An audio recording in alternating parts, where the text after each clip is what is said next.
Hawakan mo! Ayan! Ayan! Ayan!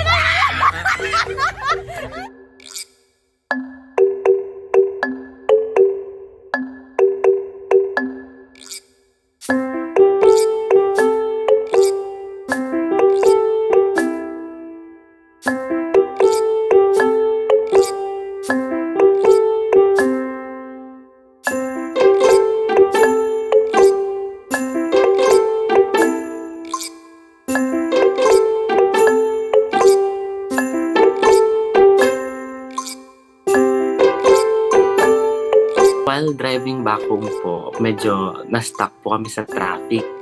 Kasi po, medyo rush hour na din po that evening. And nasa likod po kami ng pick-up. Me and my friends po, medyo makukulit po talaga kami. Kung nakipagkulitan po kami sa mga drivers po nakasunod po namin. And meron pong naka-caught ng attention po namin.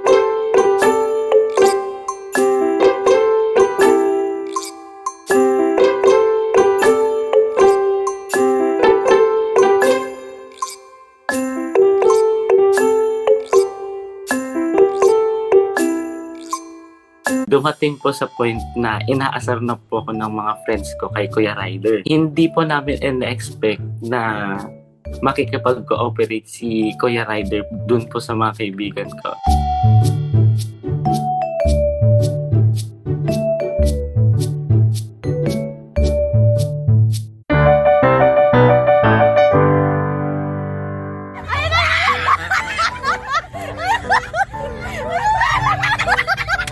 After po nung makuha ko yung social media ni Kuya, medyo kinilig din po ako ng konti.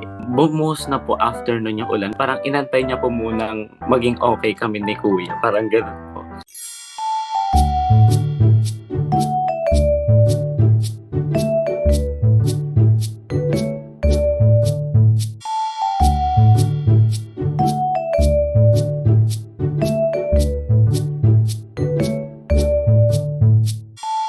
Ang ganda po ng reply ni Kuya na despite po sa mga nangyayari ngayon na road rage po, kailangan pa rin po natin ng good vibes sa daan. Instead po nasabayan natin ng init ng ulo, yung init ng panahon din sa gitna ng daan.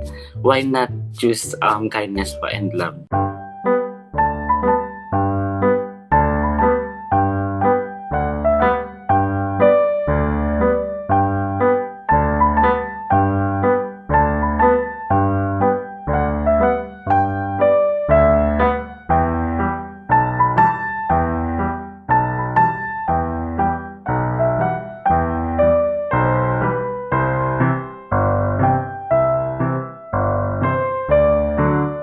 If super hiyang-hiya po talaga kayo, if you cannot do it po, let your friends do it po. For sure, makukuha niyo yung nangyari sa akin.